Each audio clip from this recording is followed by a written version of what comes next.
Testing. All right, welcome back to CS3510. Real quick, we forgot to analyze the runtime of DFS on a graph. Recall a graph has the size of its adjacency list, which is what DFS relies on, is O of V plus E. That's the size of the adjacency list representation of the graph. But what is the runtime of DFS? We said it's V plus E, but why? Yes? You're visiting every vertex and every edge. Yeah. Every vertex is looked at. And then for each vertex, you look at its outgoing edges. Maybe you traverse upon them, maybe you don't, but you at least look at each edge once. If you're looking at the adjacency list representation, you just go down them, and then maybe occasionally you go right. Eventually, you'll look at every edge, right? So in fact, you look at every edge exactly once, you look at every vertex exactly once. So in fact, the runtime of DFS is also V plus E. But what does that tell you about the runtime of DFS? If you know it's V plus E and this cardinal and the size of the data structure is V plus E, what does that tell you about the runtime of DFS? Not quite. No. It's linear time. Basically, if you have an object and it takes the exact amount of time as the size of that object, for example, in a matrix, in an array, you have n elements. And if you have an algorithm that takes O of n, it's the size of the matrix, size of the array, linear time. So we consider DFS to be linear time, right? It's called linear time. Don't get confused. There are two letters, and you can't have a linear and two letters, right? You're in three space. Doesn't matter. It's called linear time. It's all a trivia question, right? Let's talk about some applications of DFS. And we mentioned DFS. It's just a giant for loop. And there's three things we're going to do with DFS. The first is something called cycle detection.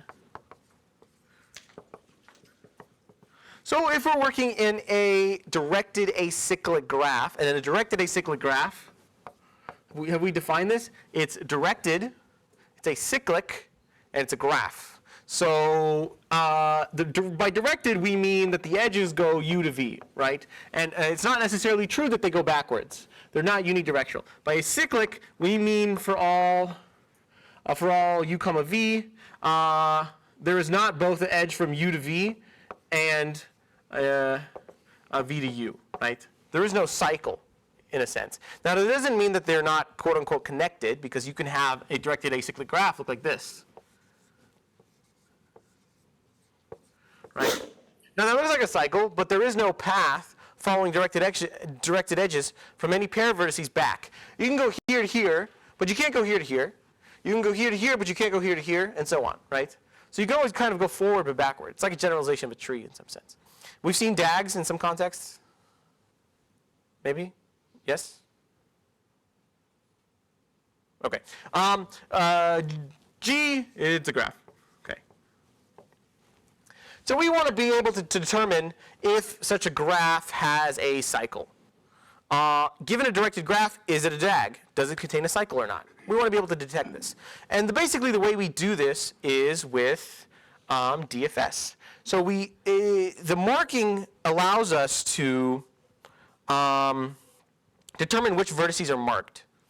But we can kind of modify that and generalize that, because we can determine which vertices are marked on the current execution. And that's all cycle detection does. So what we're going to do is modify explore to be as follows.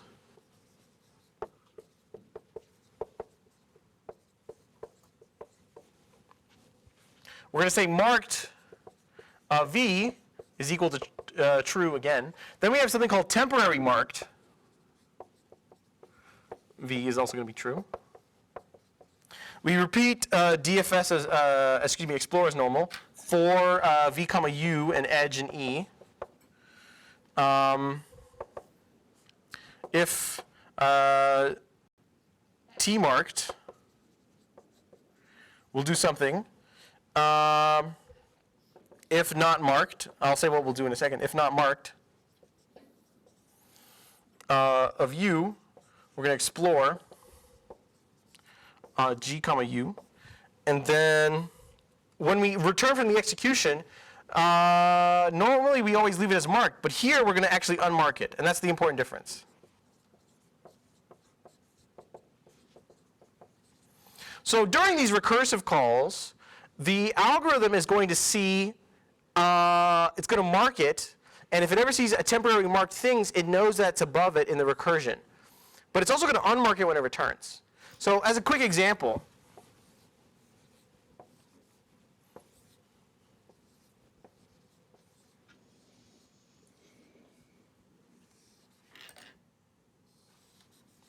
okay, let's do this graph, okay? What we're going to do here is I'm just going to compute the execution for you, and then I'll explain what goes in this line. We're going to enter this top vertex. We're going to mark it, and then we're going to temporary mark it, okay? Let's say we go here. We're going to mark it. We're going to temporary mark it, okay? We return from it. We get rid of that. We're here. We don't return from this. We go here. We're going to mark this, and we're going to temporary mark it. And then we're going to keep going. Here, we're going to mark this, and then we're going to temporary mark it. Now, notice that this is connected to a vertex that has already been marked, right? So this does not explore this way. But also notice that it is also not temporary marked, so nothing else happens. Now, this is going to call here. It's going to mark it, and it's going to temporary mark it. Now, where does it go? Notice that it's going to hit something that is temporary marked here. What does that tell us? Yeah, that's a cycle. So if you're at a temporary marked vertex, and you hit something that's temporary marked, then print cycle. Something more informative would be like you actually print the cycle, but who cares? We want to determine if there is a cycle, right? I believe you to figure out how to do that if you had more board space. But we've detected a cycle, right? Think about how this t variable is going to be set. As you go down, you set them, and as you go back up, you unset them. So if it ever occurs to you to touch something that's t marked, that mark only is there if it's above you in the recursion tree. So you actually know that there's a path from where you currently are, from that vertex to you, because that's how the execution goes. And then there's a path from you to it, because you just found it. That is the definition of a cycle. You've detected a cycle. Done. Correctness. Do we believe that argument to be? Any questions or qualms about that argument?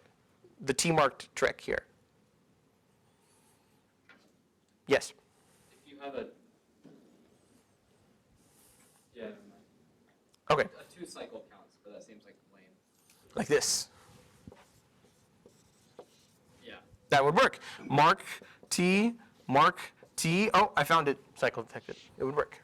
Right. Okay, so it works. Kind of a cool trick. Second thing to note, in terms of like programming, notice what we really did here is we just took DFS and then modified it a little bit. And that's kind of like how they go. If you need to use DFS, you just kind of modify it in the smallest way. This is really where what would go here. Pre-label, right? And that's post-label. So pre is that and post is that. So that's kind of like how it goes most of the time. It just like heuristically, you're just going to modify those, and that's going to give you the algorithm. What's the runtime? Yeah, it's just the same thing. It's just the runtime of DFS, right? What are you really doing extra than DFS here? You're printing the cause something, and then you have like some settings and booleans. It's like none of that matters. Nothing matters. Questions? Okay, so you can do cycle detection, linear time. Pretty cool. Now, when wouldn't you want a cycle? Like, there are some things we don't want a graph to contain a cycle in. So these are called, we don't want to, if we're working with a DAG contains no cycle, so we can determine in linear time if a graph is a DAG. How do we determine, why do we care about DAGs? Like, what's the point? Like, why do we need these things? And you can do something to DAGs called topological sort.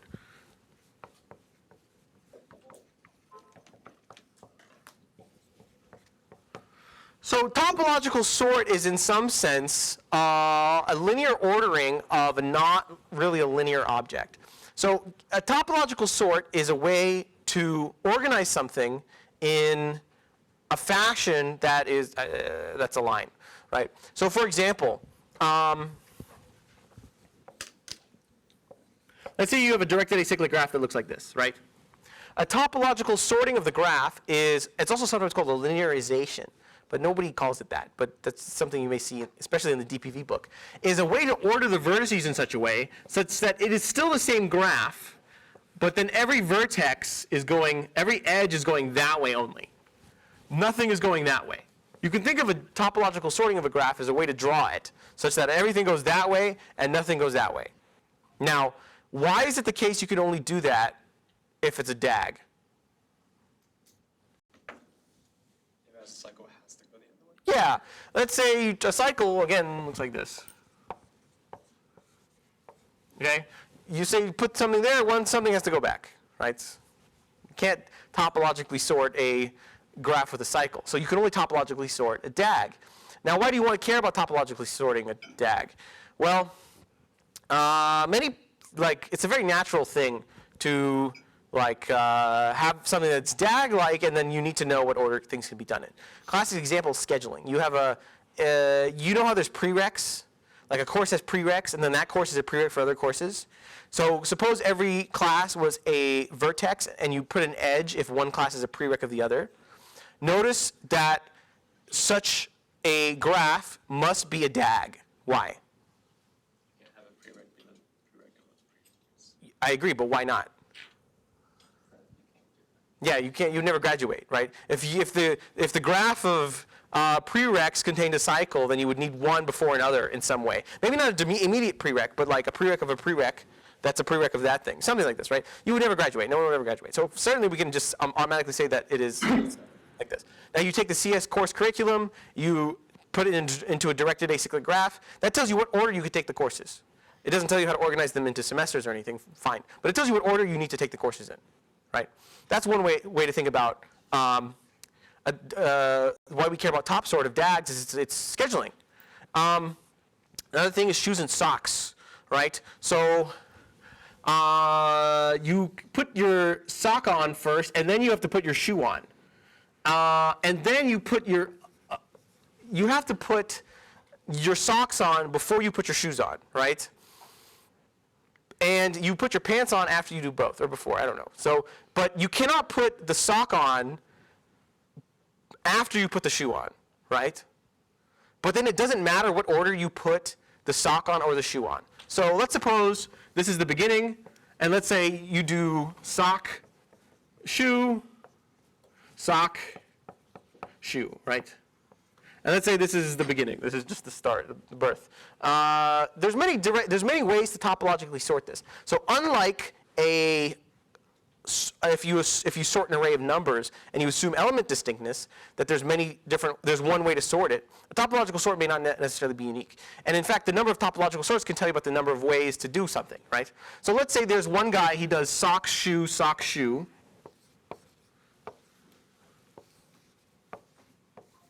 Right? That's legal. You could do sock, shoe, sock, shoe. You could also do sock, sock, shoe, shoe. But you do the shoe on the sock on the foot you just did the sock on.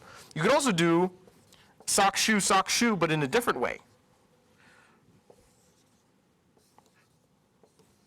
Right? That's the same. Those are all the same graph. Those are different topological orderings of the same graph, right? So a top sort is not necessarily unique. So we're going to give an algorithm that topologically sorts a DAG, but we're not promised that there's a minimal or the nicest one. We just want a topological sort. And that's all that's going to matter. Any questions on this? Does the shoe sock thing make sense? Okay, good.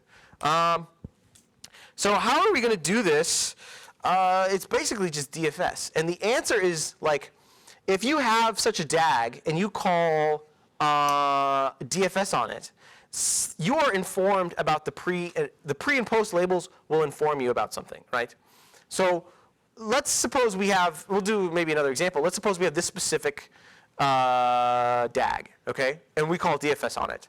So the pre-label of this one is going to be 1, and then let's say we go here as 2, and then what happens? Shoe is 3? 4, 2, 5, 7, 8. Okay. So let's consider only the post labels, right? What can you infer from only looking at the post labels?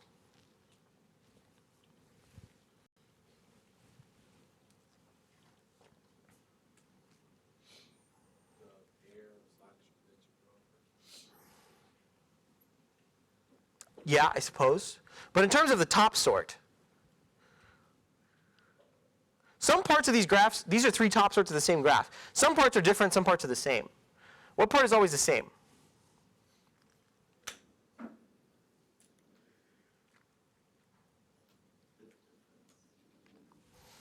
The starting vertex. So in fact, what can you say about specifically the vertex with the largest post label? Is that always true? Can you think of a counterexample? Yes. Sorry? But so there could be multiple starts. Consider top sorts of this graph. Right? Yes? Oh, okay. There's multiple ways to do, so that's another, it's not necessarily true. Do you guys know what these kinds of vertices are called? This one is called what? Yeah, these are sources, and these are sinks. Like in a source, you have the water tap, the water comes out, and it's called the sink because the water goes in the sink, right? So it goes there, and it comes out of there. So if a vertex has nothing going into it, we call it a source. And if a vertex has nothing coming out of it, we call it a sink, right? So basically, in a top sort, it's reasonable to think, okay, sources come first, sinks come later, basically, right? So the highest post label, what do we know about the highest post label? Source, right? Yeah, so let's implement how to find top sort. It's fairly simple, and then we'll run. Let's just do it over here.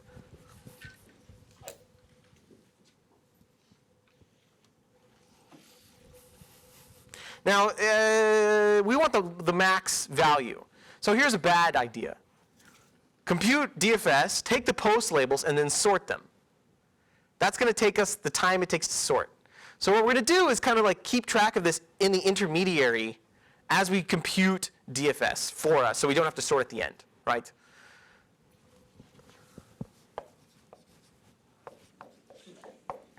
And let's just assume that we've already done cycle detection, and we assume that this is a graph, right? Call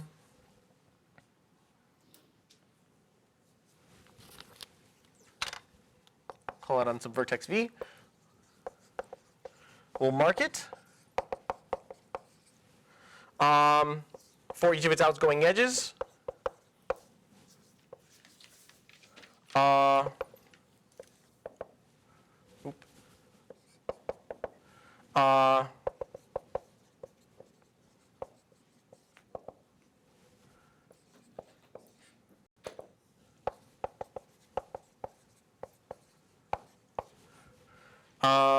And then we'll say here, let the list of things be the singleton set, the singleton array with V appended to L. So what this does is it appends V to front, right? This reminds you of what algorithm? I mean, it's basically the same thing we've done 3 times now. Yeah? Sorry? The one that we did for DAG. Yeah, it's just explore again. Post. So, sorry? Sorry? Yes, sorry. This is top sort, but it's explore if we modified it a little bit. Same way that one is, okay, this is called explore, but maybe we call this cycle detect, right? Explore and cycle detect?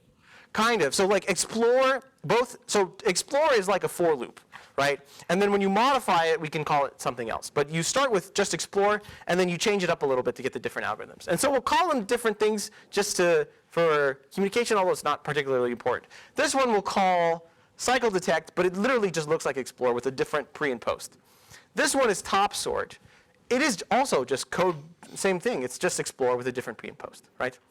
So now as we post from vertices, instead of marking them, we're going to have a list and append it to the front of the list. That's going to give us the post labels basically printed as they are computed, right? Another way you could do it is like when you post from a vertex, just print it, and then as the final answer, just reverse that. That would give you the post labels in descending order, right? So let's, quick questions on that before we do the example real quick?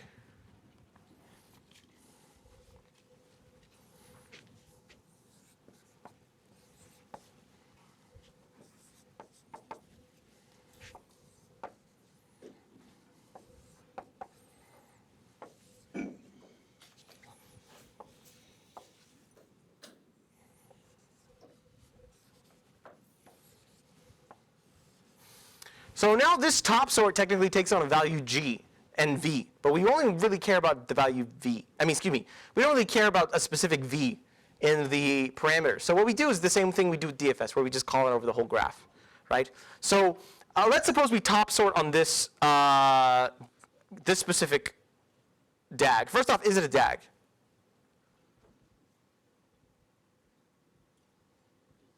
Why is it a DAG?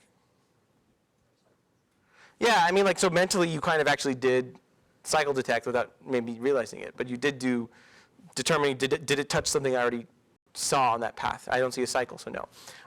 The next thing we can do is talk about, okay, well, how does the entrance call work here? Top sort is going to be called first on what vertex? Sorry?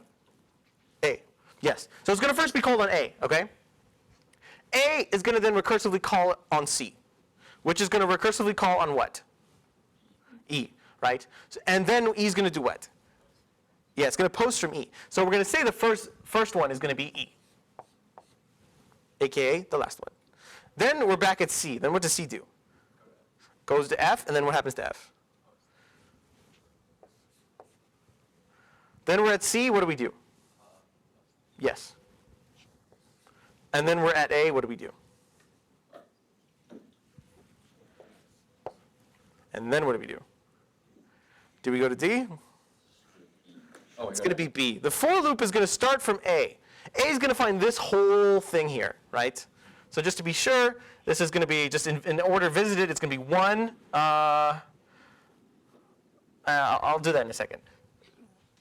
Even though A was the first thing it's called upon, it's not a source because it has an entrance from B.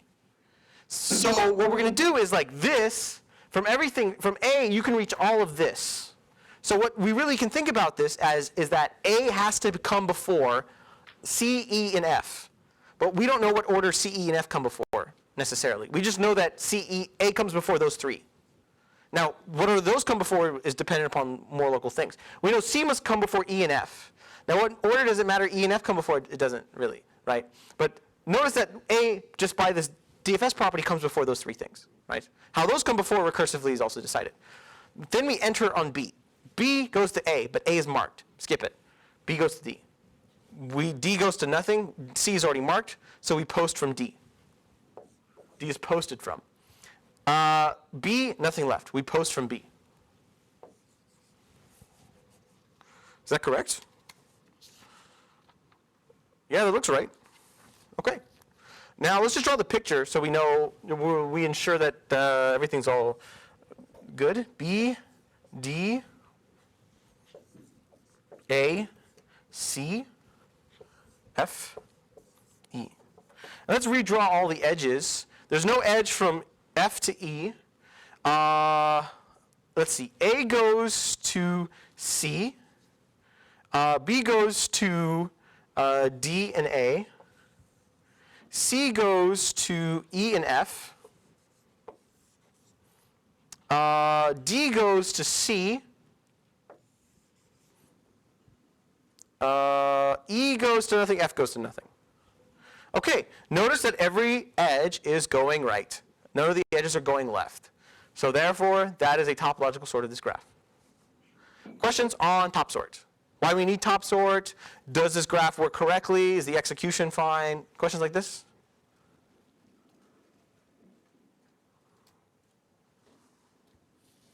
Okay. We have one more application of DFS.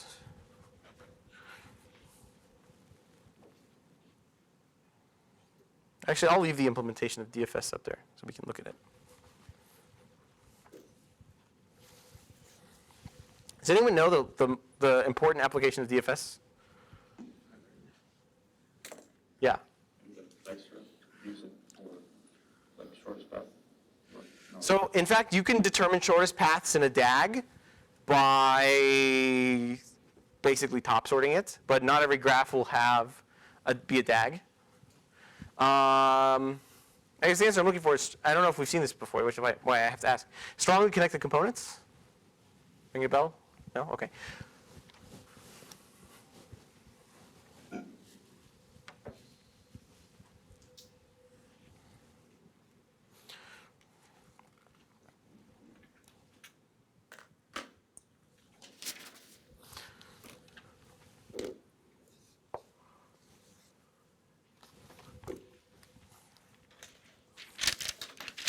So instead of defining strongly connected components super seriously, I'm just going to draw a graph, talk about its connected components, and then do that.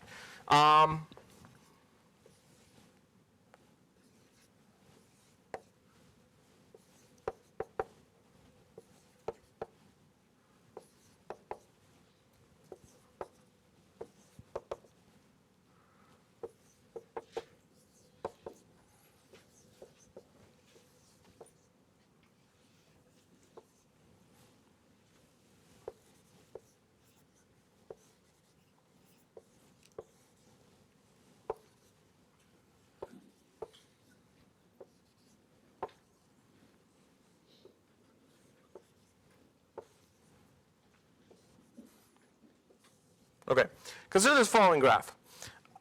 A strongly connected component, by the way, what is a connect? In an undirected graph, we have a notion of something called a connected component. A connected component, or even disconnected components, are when the graph looks like this.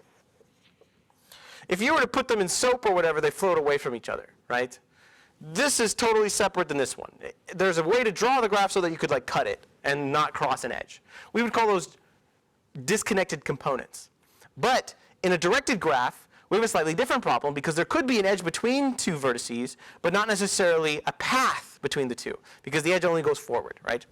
So this happens to be a DAG, but it looks not exactly like you could make things float away from it. So we want to be able to determine what are called the strongly connected components of a graph. And we say that two vertices are in the UV are in the same strongly connected component if there exists a path from U to V and also a path from V to U, right? Both of those can go a path from one to the other. So we say two vertices are not in the same strongly connected component if you can maybe do one or not the other, or you can do neither, right? So it could be the case that A goes to B, but B doesn't go to A. So let's just look at this graph and try to manually take the strongly connected components out, right? What are the strongly connected components that A lies in? Just A. Yeah, so we'll do something like this. What about B? B goes to E and E goes to B. So in fact, B and E are in the same component. Is anything else in the component with B and E? No. Yeah, so we'll do like this.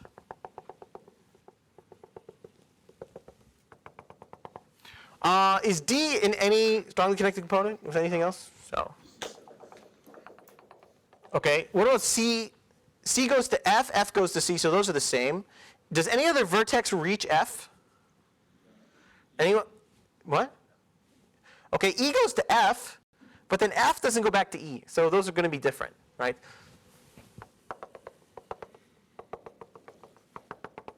Okay, what about H? What are the strongly connected components of the component that H is in?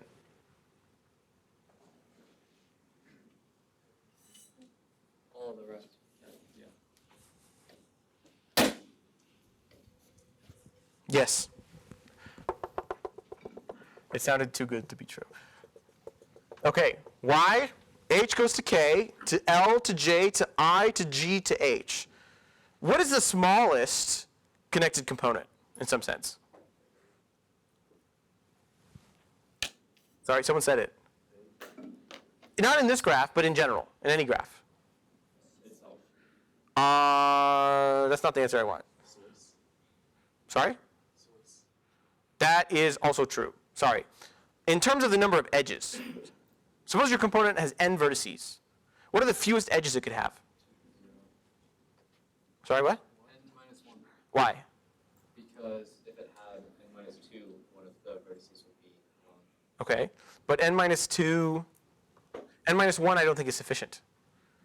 You need n. So what is the smallest graph that is connected component? Oh, right, that's right. One node playing into itself. I guess maybe it's not a good question on my part. But what I'm trying to say is a cycle. A cycle is like the most minimal connected component. Because if you have a cycle, everything on the cycle can reach everything else on the cycle, right? You just go around the cycle. You've hit everything, right? So everything on the cycle can also reach everything on the cycle. So the smallest connected component in some sense is a cycle, right? But these are the connected components of the graph. And we want an algorithm that determines the strongly connected components of the graph, right?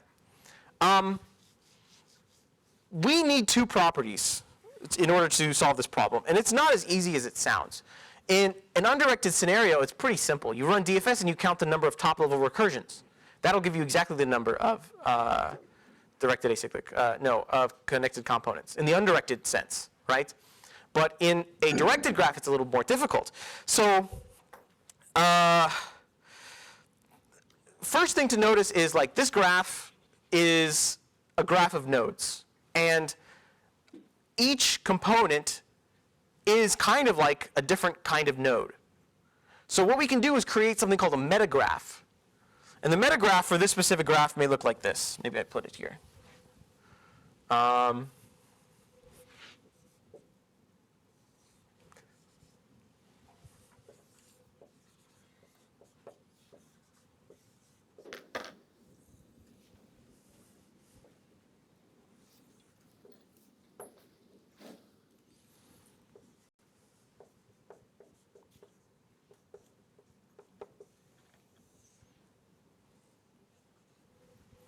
Okay, so we can represent what's called the metagraph of a graph in such a way. Is that correct? Double check. Yeah. What is something you observe about the metagraph? Cycles. Sorry, what? Yeah, what do you call that? There's another word. That's a DAG. Yeah, it is a directed acyclic. You said acyclic, so I mean, yeah, it's obviously a graph. It's obviously directed. So yes, DAG. Why do we care? So the metagraph is a DAG. That's kind of interesting. Can we use that to help our algorithm? It turns out, yeah, that's going to help us. It's basically going to be like a variant of top sort. But first, we need to argue why the metagraph is a DAG.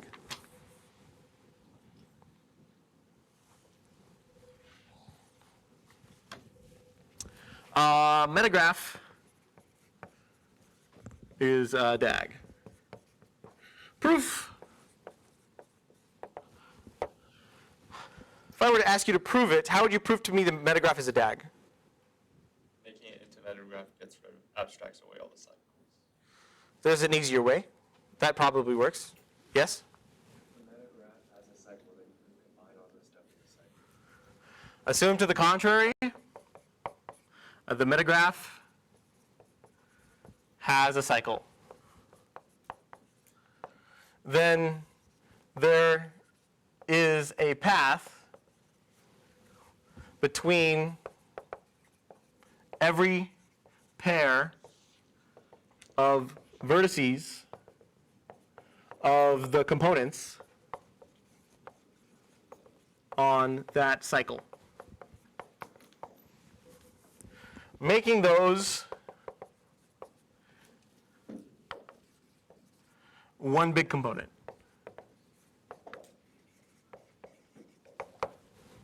I could write more words there if I wanted to, but maybe we get the idea. If there existed a cycle, let's say there was an edge somewhere here to here, right?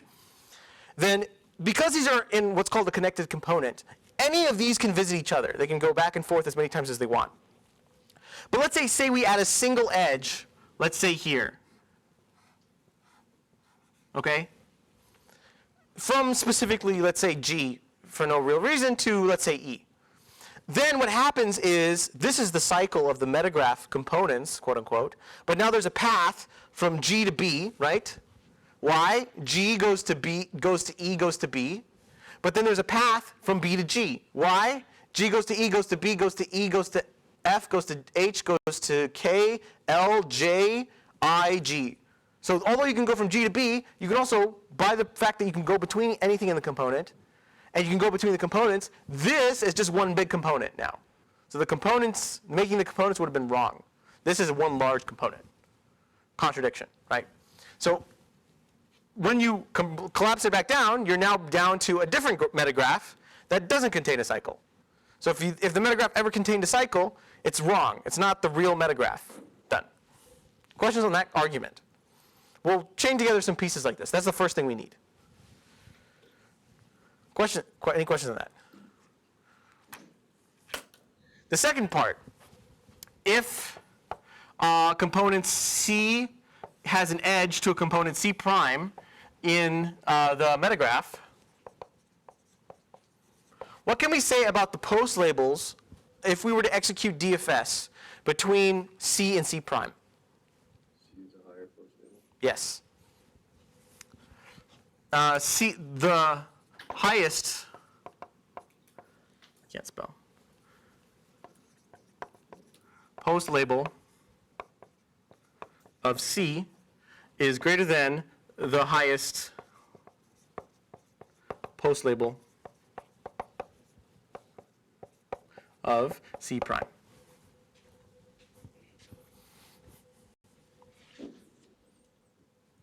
Do we intuitively see that before we kind of argue why?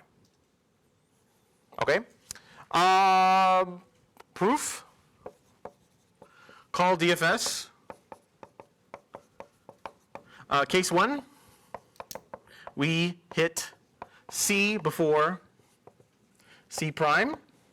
C prime will, when we call DFS, we'll hit everything in C, mark all that. At some point, we'll enter C prime, we'll mark all that, we'll return from there, and then we'll return from C. So we'll return from C later, making some element of C having a higher post label. Do we agree with that? Okay. Case 2, we hit C prime before C. What happens there? We're going to call everything in C prime, walk around in here. We're not going to have any path to C, so we're not going to go there. We're just going to walk around in here a bunch. There's a cycle in here or something like that, right? So we're touching everything in here. And then we recursively call, and then none of this was hit yet. So what happens is DFS then is going to, at the top level, call later on in here. And then it's going to have some higher post label. So in fact, all the post labels in here will in fact be higher than those, right? But we'll have higher post labels. So, okay, done. I mean, proof, QED. Just everything I said out loud, pretend I wrote it down, and that's the answer.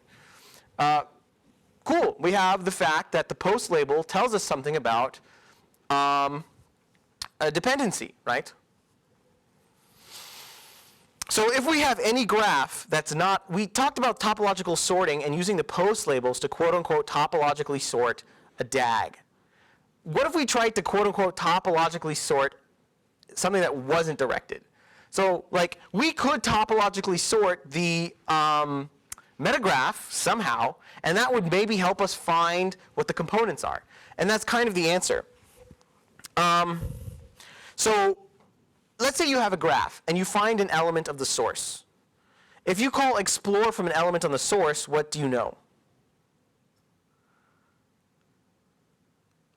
Nothing really happens. Let's say you call explore on an element of the sink. What happens?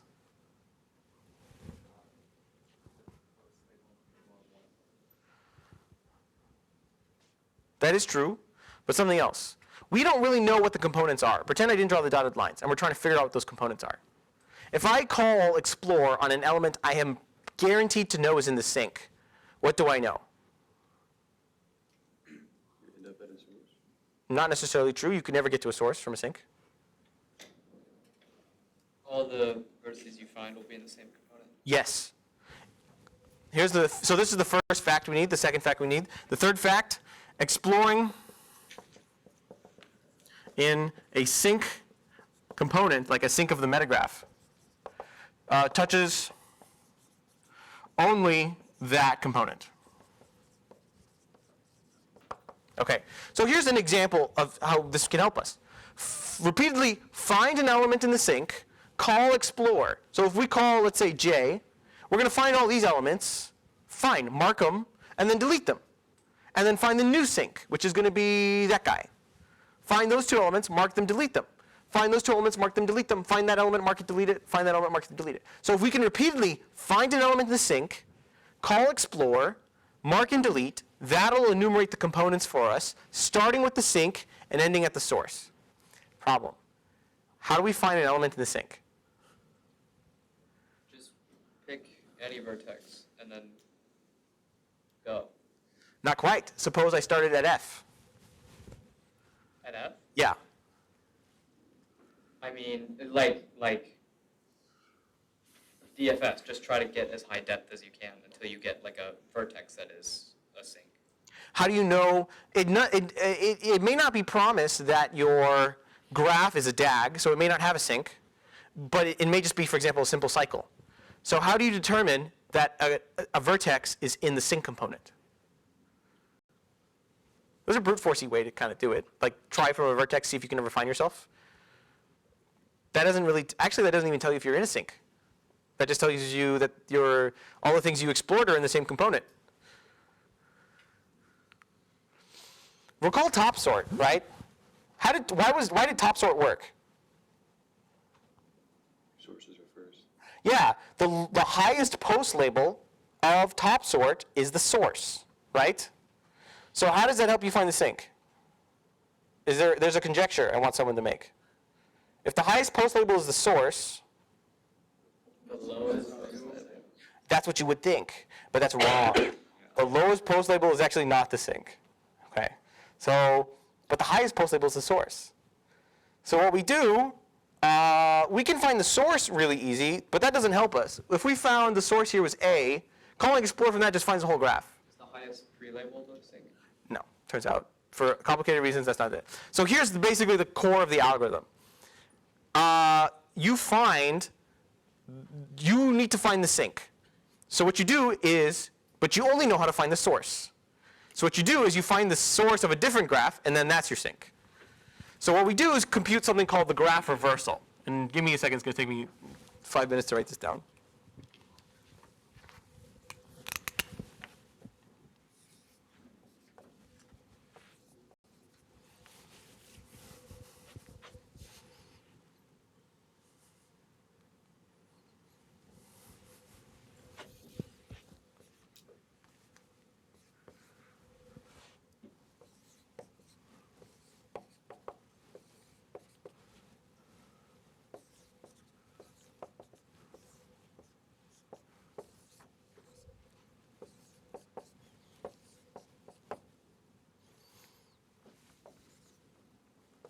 The graph reversal is as if you took every single edge and you reversed it. So what you do first is you compute the graph reversal like this.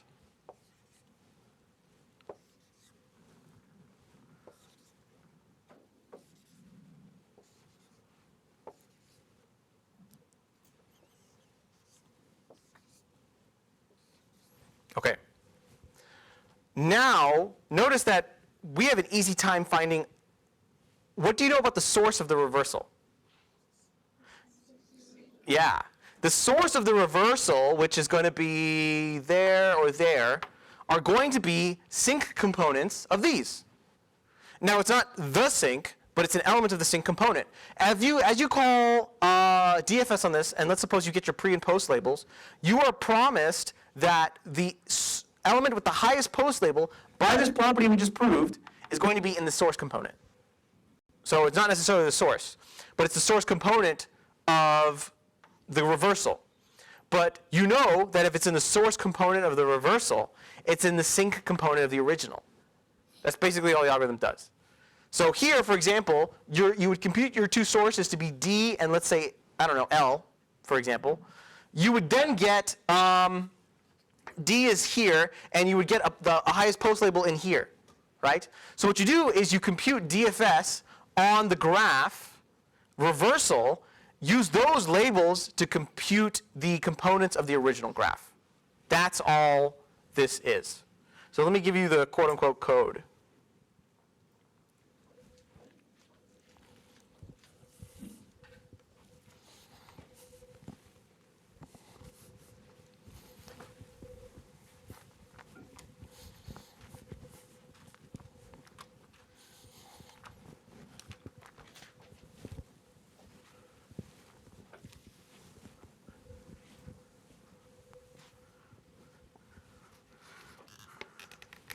Suppose we want the SCCs of G. First, we're going to compute the reversal. Then we're going to DFS on GR and get posts labels in decreasing order. How can we do that efficiently without sorting? The same way we did top sort, just like as they decrease appended to the front, right? Now we get the post labels from the reverse. Actually, there's a few equivalent ways to do this. But important is the relationship between a graph and its reversal. Here's just one way. There's another way to do it. You may come up with it, obviously, yourself. You get the post labels from the reversal, and then you use those to find components in the original. So you can say while posts is not empty. Let's say V takes on max of posts. And you say component takes on explore in G, not in the reversal, in the original graph on V. And then you mark and delete. Or you can print it or whatever, the component from G, and even from posts. Okay. By the way, one more interesting property about the graph reversal. What are the components of the graph reversal?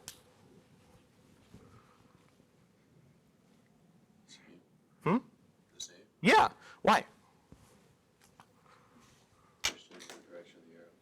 Yes, but why does that not change the components? Highly topological question here, yeah. Cyclic, so even if you reverse the direction, they're still the same, like cyclic. Exactly, exactly. A component is defined as there's a path from V to U and U to V. So the reversal of that would be there's a path from U to V and V to U. So that's the same thing. So if two elements are in the same component in the original, they're in the same component after, right? Component, component, component, component, component. But the reversal has a different metagraph. But notice the metagraph is the reversal of the metagraph of the graph's reversal is the reversal of the original's metagraph, right? That's basically why the property works. We find this source component. No, we find this. Wait. Oh, nobody got me on that. Oh my God. Well, bottom half. I didn't do the whole. Yeah. Yeah. Man. Okay.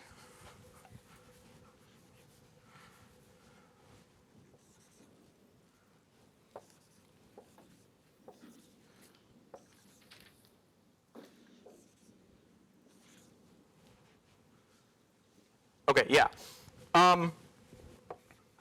So you find this source component in the original, but then you call explore and mark it on the reversal, and then you can explore and mark it on the original to mark it off as async and delete it. Okay? Questions on the code, on the implementation? There's some details there that you should implement yourself rather than me figure out how to do it that are data structure dependent and so on. Like how do you mark and delete? You know, how does that exactly work? It's one of those I don't have to care enough kind of features. What's the runtime?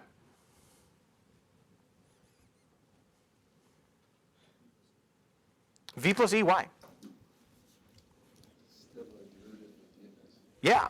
So let's come back to this reversal call for a second. But first we compute DFS. So that's going to take V plus E, right? This takes how long? Computing the max takes, let's say, O of V, and then that's going to take, you explore on that. Okay, so here's a thing. We're making several explore calls. How much does this take?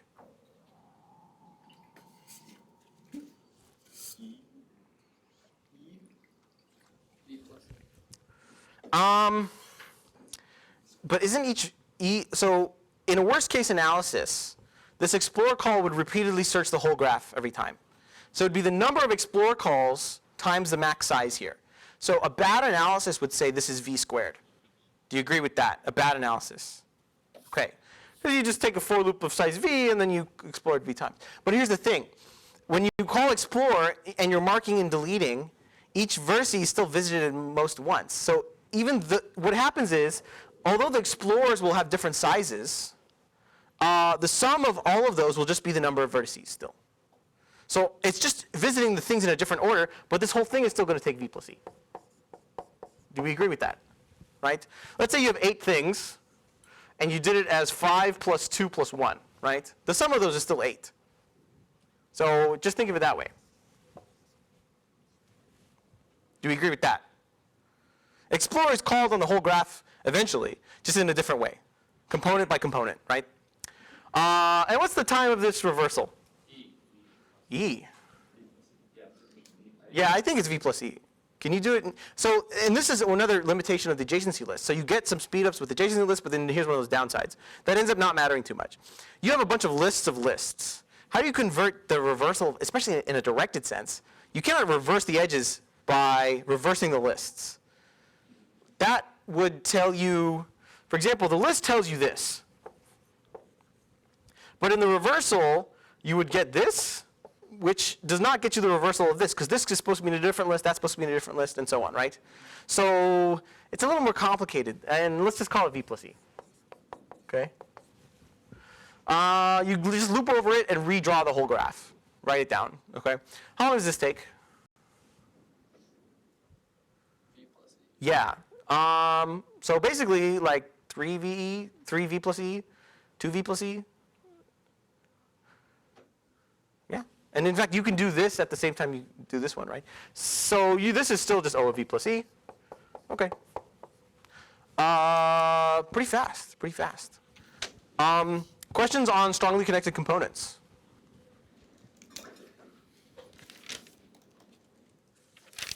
Questions on the correctness of the algorithm? We believe that works. No doubts? All right, have a good weekend.